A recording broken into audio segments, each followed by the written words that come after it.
363장 함께 찬양드리겠습니다.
함께 기도하겠습니다.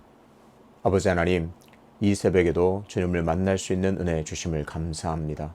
날마다 주님과 만나는 이 교제의 시간을 가장 귀한 것으로 여겨 구별하여 하나님께 드리오니 영광 받아주시고, 또 하나님을 만나 배울 때 한없는 은혜를 부어 주옵소서. 아버지 하나님, 무더운 여름을 지나면서 그럼에도 불구하고 시간들마다 우리에게 말씀의 자리를 허락해 주시고 기도의 자리를 허락해 주심을 감사합니다. 미라클 썸머 스쿨을 시작해서 또 바이블 아카데미 그리고 남녀 선교회를 우리에게 베풀어 주심으로 말씀 듣고 그 말씀 속에서 우리를 회복시키시고 또 새롭게 하심을 감사를 드립니다. 시간마다 하나님께서 우리에게 주신 은혜를 기억하면서 그 말씀을 잘 우리 마음판에 새겨서 30배, 60배, 100배의 열매를 맺어 하나님께 영광 올려드릴 수 있는 그런 삶이 될 수 있도록 인도하여 주옵소서. 아버지 하나님, 우리가 날마다 말씀을 가슴에 새김으로 하나님의 말씀과 기적과 모든 것들이 먼 데 있는 것이 아니라 나와 상관없는 것이 아니라 내게 체험되고 내게 이루어지는, 그리고 그 말씀이 내 말씀이 되는 내 하나님 내 예수 그리스도가 되는 은혜를 허락하여 주셔서 오늘도 나의 예수님과 함께 동행하며 나의 하나님께 영광 올려드리는 복된 삶이 될 수 있도록 인도하여 주옵소서. 조인서 담임 목사님에게 늘 건강 허락해 주셔서 회복의 은혜를 허락해 주심을 감사합니다. 더욱 강건하게 하심으로, 더욱 건강을 주님께서 회복시켜 주심으로 주어진 모든 목회 사역, 하나님의 꿈을 이 땅에 펼쳐내는데 조금도 부족함이 없도록 은혜를 더하여 주옵소서. 우리 수유제일교도 날마다 하나님의 은혜를 공급받아 하나님께서 원하시는 길로 하나님께 영광 올려드리는 복된 교회, 아름다운 교회로 서게 도와 주옵소서. 오늘도 겸손하게 하나님의 말씀 앞으로 나아갑니다. 하나님 말씀 속에 우리가 역사해 주시고 말씀 가운데 세밀한 하나님 음성을 듣는 복된 시간으로 역사하여 주옵소서. 감사드리며 예수 그리스도 이름으로 기도하옵나이다. 아멘. 오늘 함께 통독할 말씀은 열왕기상 19장입니다. 아합이 엘리야가 행한 모든 일과 그가 어떻게 모든 선지자를 칼로 죽였는지를 이세벨에게 말하니, 이세벨이 사신을 엘리야에게 보내어 이르되 내가 내일 이맘때에는 반드시 내 생명을 저 사람들 중 한 사람의 생명과 같게 하리라. 그렇게 하지 아니하면 신들이 내게 벌 위에 벌을 내림이 마땅하니라 한지라.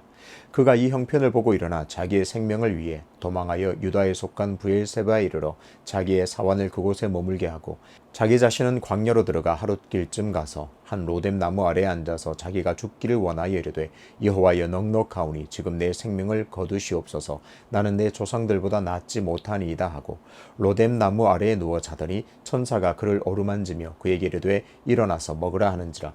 본즉 머리맡에 숯불에 구운 떡과 한 병 물이 있더라. 이에 먹고 마시고 다시 누웠더니 여호와의 천사가 또 다시 와서 어루만지며 이르되 일어나 먹으라. 내가 갈 길을 다 가지 못할까 하노라 하는지라. 이에 일어나 먹고 마시고 그 음식물에 힘을 의지하여 40주 40야를 가서 하나님의 산 호렙에 이르니라. 엘리야가 그곳 굴에 들어가 거기서 머물더니 여호와의 말씀이 그에게 임하여 이르시되 엘리야야 내가 어찌하여 여기 있느냐. 그가 대답하되 내가 만군의 하나님 여호와께 열심히 유별하오니 이는 이스라엘 자손이 주의 언약을 버리고 주의 제단을 헐며 칼로 주의 선지자들을 죽였음이오며 오직 나만 남았거늘 그들이 내 생명을 찾아 빼앗으려 하나이다. 여호와께서 이르시되 너는 나가서 여호와 앞에서 산에 서라 하시더니 여호와께서 지나가시는데 여호와 앞에 크고 강한 바람이 산을 가르고 바위를 부수나 바람 가운데 여호와께서 계시지 아니하며 바람 후에 지진이 있으나 지진 가운데도 여호와께서 계시지 아니하며 또 지진 후에 불이 있으나 불 가운데에도 여호와께서 계시지 아니하더니 불 후에 세미한 소리가 있는지라. 엘리야가 듣고 겉옷으로 얼굴을 가리고 나가 굴 어귀에 섬에 소리가 그에게 임하여 이르시되 엘리야야 내가 어찌하여 여기 있느냐. 그가 대답하되 내가 만군의 하나님 여호와께 열심히 유별하오니 이는 이스라엘 자손이 주의 언약을 버리고 주의 제단을 헐며 칼로 주의 선지자들을 죽였음이오며 오직 나만 남았거늘 그들이 내 생명을 찾아 빼앗으려 하나이다. 여호와께서 그에게 이르시되 너는 내 길을 돌이켜 광야로 통하여 다메섹에 가서 이르거든 하사엘에게 기름을 부어 아람의 왕이 되게 하고 너는 또 님시 아들 예후에게 기름을 부어 이스라엘의 왕이 되게 하고 또 아벨 무홀라 사바세 아들 엘리사에게 기름을 부어 너를 대신하여 선지자가 되게 하라. 하사엘의 칼을 피하는 자를 예후가 죽일 것이요 예후의 칼을 피하는 자를 엘리사가 죽이리라. 그러나 내가 이스라엘 가운데서 7,000명을 남기리니 다 바알에게 무릎을 꿇지 아니하고 다 바알에게 입맞추지 아니한 자니라. 엘리야가 거기서 떠나 사바세 아들 엘리사를 만나니 그가 12겨릿소를 앞세우고 밭을 가는데 자기는 12째 겨릿소와 함께 있더라. 엘리야가 그리로 건너가서 겉옷을 그의 위에 던졌더니 그가 소를 버리고 엘리야에게로 달려가서 이르되 청하건대 나를 내 부모와 입맞추게 하소서. 그리한 후에 내가 당신을 따르리이다. 엘리야가 그에게 이르되 돌아가라. 내가 내게 어떻게 행하였느냐 하니라. 엘리사가 그를 떠나 돌아가서 한 겨릿소를 가져다가 잡고 소의 기구를 불살라 그 고기를 삶아 백성에게 주어 먹게 하고 일어나 엘리야를 따르며 수종 들었더라. 아멘. 엘리야가 놓친 것이라는 제목으로 말씀을 전하겠습니다. 최근에 유튜브 영상 드라마 하이라이트를 본 적이 있습니다. 그 중에서 한 장면이 참 기억에 남는데요. 어떤 남녀가 이런 대화를 합니다. 가장 힘든 상황에서 누구를 보느냐? 바로 그 사람이 진정으로 자기 마음에 둔, 자기 마음속에 있는 사람이다. 그 대사가 참 인상 깊었습니다. 정말 힘든 일이 닥칠 때 가장 먼저 보게 되는 그 사람. 누구를 보느냐? 그것을 보면 그 사람이 바로 내 마음속에 있는 사람, 내가 사모하고 있는 사람이다. 그 대사가 정말 인상 깊었습니다. 여러분은 가장 힘들 때 누구를 보십니까? 누구의 얼굴을 떠올리십니까? 엘리야는 앞장 18장에서 갈멜산에서 위대한 승리를 거두었습니다. 바알과 아세라 선지자 850명을 단번에 정리해버렸습니다. 그리고 오랜 가뭄도 끝나 드디어 큰 비도 내리게 되었습니다. 정말 해피엔딩으로 끝났습니다. 이쯤 되면 이어지는 19장에서는 엘리야가 큰 상급을 받는다든지 또 뭔가 좋은 일이 일어날 것을 기대하게 됩니다. 백성들에게 큰 칭송을 받거나 하나님께 큰 상급을 받거나 더 좋은 일들이 나타날 것으로 예상하게 됩니다. 그리고 기대하게 됩니다.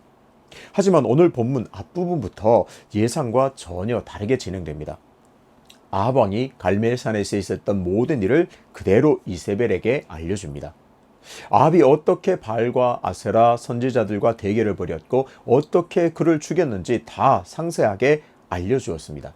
19장 1절에서 중요한 사실을 확인하게 됩니다. 아합 왕이 이세벨에게 보고하는 것처럼 보입니다. 지금 북이스라엘의 실권은 아합 왕이 아니라 이세벨이 잡고 있음을 알 수 있습니다. 참 이상합니다. 자기 나라에서 일어나는 이런저런 일들을 보고받는 사람은 다름 아닌 왕이어야 합니다. 왕이 자리에 앉아 있고 다른 여러 신하라든지 장수라든지 이런 사람들이 왕이여 이스라엘 곳곳에 지금 이런 일이 일어났습니다. 왕은 그 사실을 알아야겠습니다. 보고해야 합니다. 그런데 지금 아합 왕이 누구에게 보고합니까? 아합 왕이 이세벨 그 왕비에게 보고하고 있습니다. 아합은 그저 허수아비 같고 실제 북이스라엘을 통치하는 사람은 이세벨임을 알 수 있습니다. 아합의 보고를 들은 이세벨은 곧바로 그에 대한 조치를 취합니다. 2절을 보겠습니다. 이세벨이 사신을 엘리야에게 보내어 이르되 내가 내일 이맘때에는 반드시 내 생명을 저 사람들 중 한 사람의 생명과 같게 하리라. 그렇게 하지 아니하면 신들이 내게 벌 위에 벌을 내림이 마땅하니라 한지라. 이세벨은 곧바로 엘리야를 협박합니다. 내일까지 내가 당장 너를 죽여버리겠다. 협박하고 나섭니다.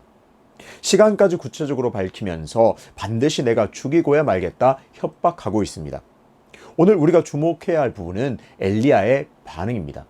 이세벨은 이 소식을 듣고 곧바로 살해 위협, 협박을 했는데 그에 대한 엘리야의 반응이 어땠는가 오늘 이 부분을 주목해야 합니다. 2절까지만 본다면 갈멜산에서 위대한 승리를 경험한 엘리야가 두려워할 것도 없고 무서워할 것도 없이 당당하게 이세벨 쳐들어와봐. 이세벨 내가 너에게 맞서리라. 하나님을 의지하여 내가 나아가리라. 이렇게 반응할 것만 같습니다. 하지만 엘리야는 이세벨의 협박으로 굉장한 공포를 가지게 됩니다. 무시무시한 두려움에 휩싸이게 됩니다. 3절부터는 엘리야가 곧바로 피신하는 내용으로 이어집니다. 우리의 기대는 뭔가 이세벨이 아무리 그렇게 강력하게 협박을 한다 해도 갈멜산에서 이겼던 그 기세로 정말 그래 한번 붙어보자 이렇게 할 법도 같은데 3절에서는 곧바로 피신하는 내용이 전개됩니다. 도대체 왜 엘리야는 이토록 먼 곳으로 북이스라엘을 벗어나 남쪽으로 그것도 모자라 광야 도리어 더 끝까지 내려가서 아라비아 반도 남쪽 끝까지 있는 그 호렙산까지 도망을 갔을까요? 당연히 이세벨이 무서웠기 때문입니다. 이세벨은 실제로 엘리야를 죽일 수 있는 그런 악독함도 있었고 권력도 가지고 있었습니다. 얼마든지 이 엘리야를 죽일 수 있는 그런 여자였습니다. 게다가 내일 이맘때쯤이라고 하면서 구체적인 시간도 제시했습니다.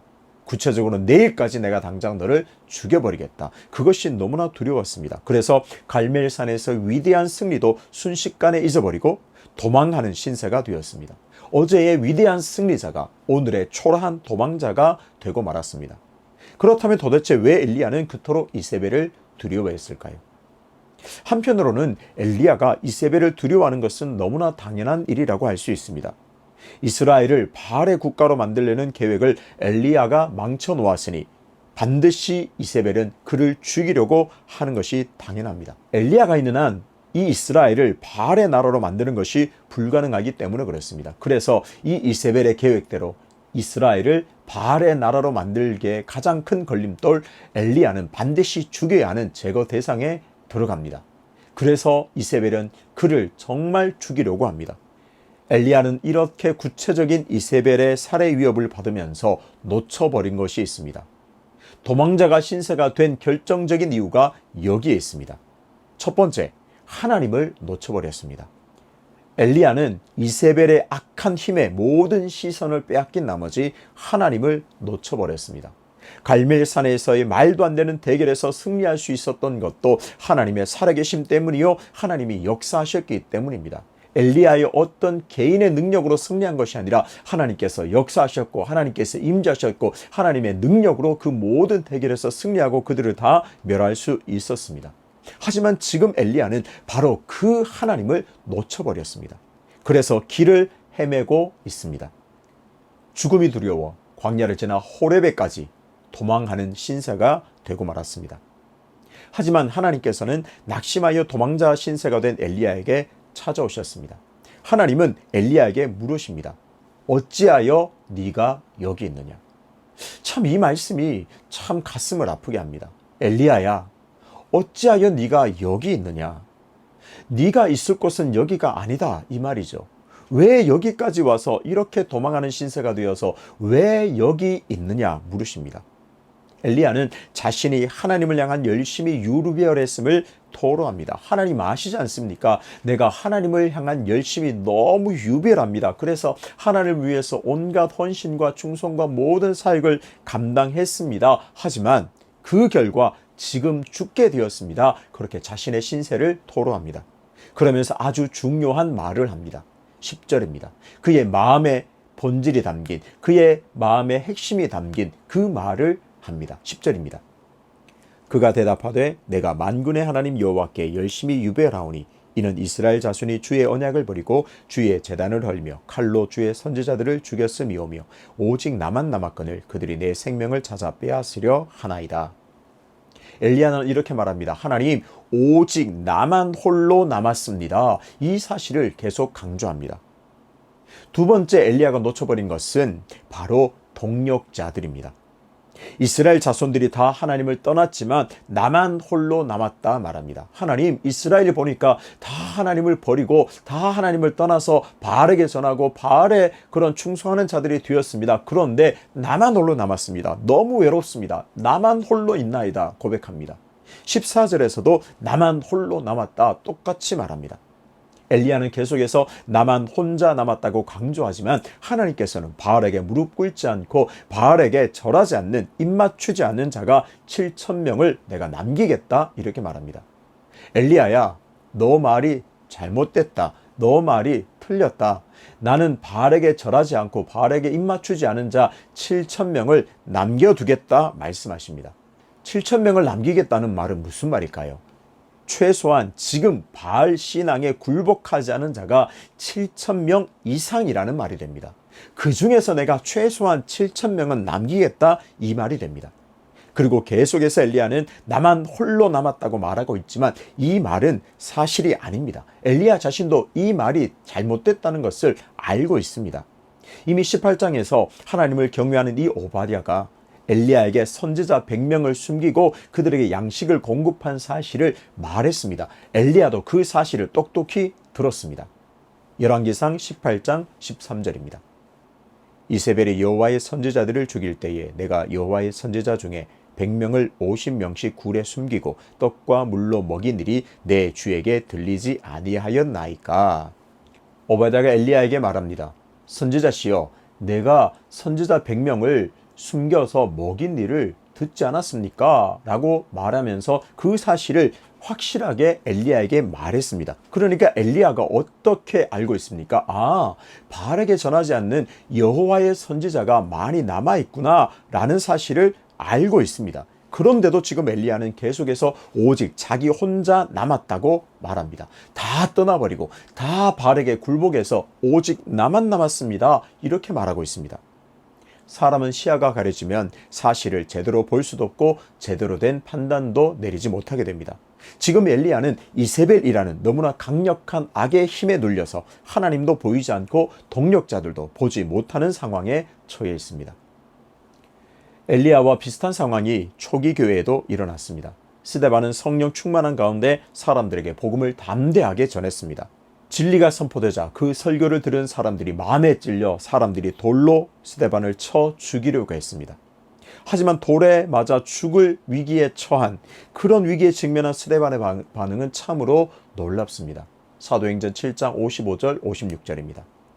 스데반이 성령 충만하여 하늘을 우러러 주목하여 하나님의 영광과 및 예수께서 하나님 우편에 서신 것을 보고 말하되 보라, 하늘이 열리고 인자가 하나님 우편에 서신 것을 보노라 한대. 스데반은 곧 죽을지도 모르는 상황에서 전혀 두려워하지 않았습니다. 스데반은 돌로 치려는 사람들을 주목하지 않았습니다. 스데반은 하늘을 주목했습니다. 하나님의 영광을 보았고 예수께서 하나님 우편에 서신 것을 보았으며 하늘이 열린 것을 그는 생생하게 보았습니다. 그렇습니다. 스데반은 죽음의 두려움 앞에서도 하나님을 기억하고 하늘을 주목했습니다. 물론 이 또한 은혜입니다. 성령 충만했던 스데반은 은혜로 하늘이 열린 것을 보았고 하늘을 주목할 수 있었습니다. 오늘 우리도 이런 은혜를 구해야 합니다. 두려운 상황에도 죽을 것 같은 공포 속에서도 은혜를 베푸셔서 하늘을 주목할 수 있도록 우리는 날마다 기도해야 합니다. 동시에 믿음의 결단으로 돌을 든 사람, 나를 두렵게 하는 그 환경이 아니라 눈을 들어 하나님을 바라볼 수 있는 훈련을 매일매일 해야 합니다. 그럴 때 하늘이 열리고 보좌의 우편에 서신 그리스도를 만나게 될 줄로 믿습니다. 북이스라엘 땅을 지나 남쪽 끝 호렙까지 도망한 엘리야에게 그래도 하나님은 다시 찾아오셔서 다시 회복시켜 주시고 사명을 허락하셨습니다. 신앙의 여정에는 늘 영광스러운 승리만 있는 것이 아닙니다. 가슴 벅찬 승리도 있지만 가슴이 터질 것 같고 창자가 끊어질 것만 같은 고통의 순간도 찾아옵니다. 그럴 때 두려움에 함몰되지 않고 하나님을 기억해야 합니다. 이세벨의 세력이 아무리 강력하다 해도 하나님 앞에서는 아무것도 아니라는 사실을 굳게 붙들어야 합니다. 그리고 나만 홀로 남겨진 것이 아니라 하나님께서는 나에게 귀한 믿음의 동지, 믿음의 동력자들을 주셨음을 기억하고 서로 격려하며 서로 기도함으로 함께 어려움을 이겨나가야 합니다. 여러분은 힘들 때 무엇을 보십니까? 삶에서 만나게 되는 죽고 싶을 만큼 어려운 순간이 찾아올 때 눈을 들어 하늘을 주목하여 하나님을 찾기로 결단하시기를 바랍니다. 그 하나님의 은혜로 다시 일어나서 사명의 길을 담대히 걸어가는 삶이 되시기를 주님의 이름으로 축복합니다. 아버지 하나님, 우리는 엘리야가 왜 저렇게 나만 홀로 남았다고 말하면서 도망하는 신세가 되었나 우리가 비판할 수 있지만 그 상황이 되면 나 또한 별 따를 바 없음을 고백하게 됩니다. 하나님, 오늘 이 말씀 앞에서 겸손하게 우리의 마음을 다시 정리하여 말씀을 굳게 붙들므로 아무리 고통의 순간이 찾아오더라도 하나님을 기억하고 하나님을 바라보고 우리 주위에 있는 하나님께서 허락하신 귀한 동력자들을 기억함으로 이 모든 시험과 어려움과 고통들을 잘 이겨나갈 수 있는 은혜를 허락하여 주옵소서.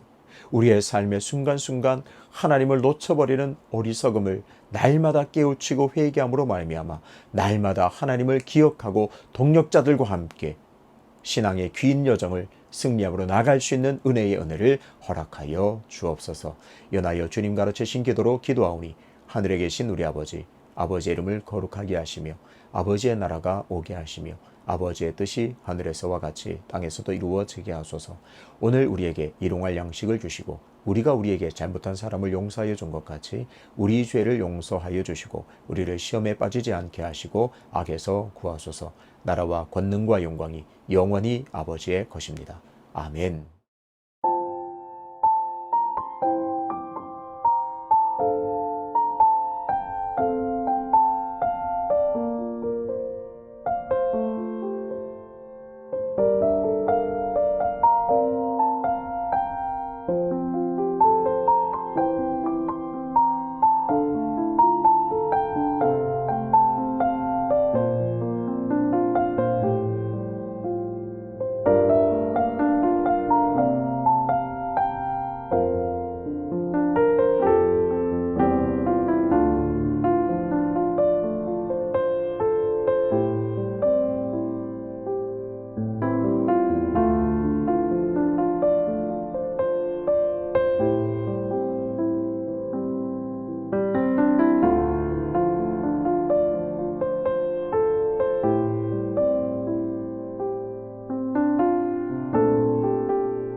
주님.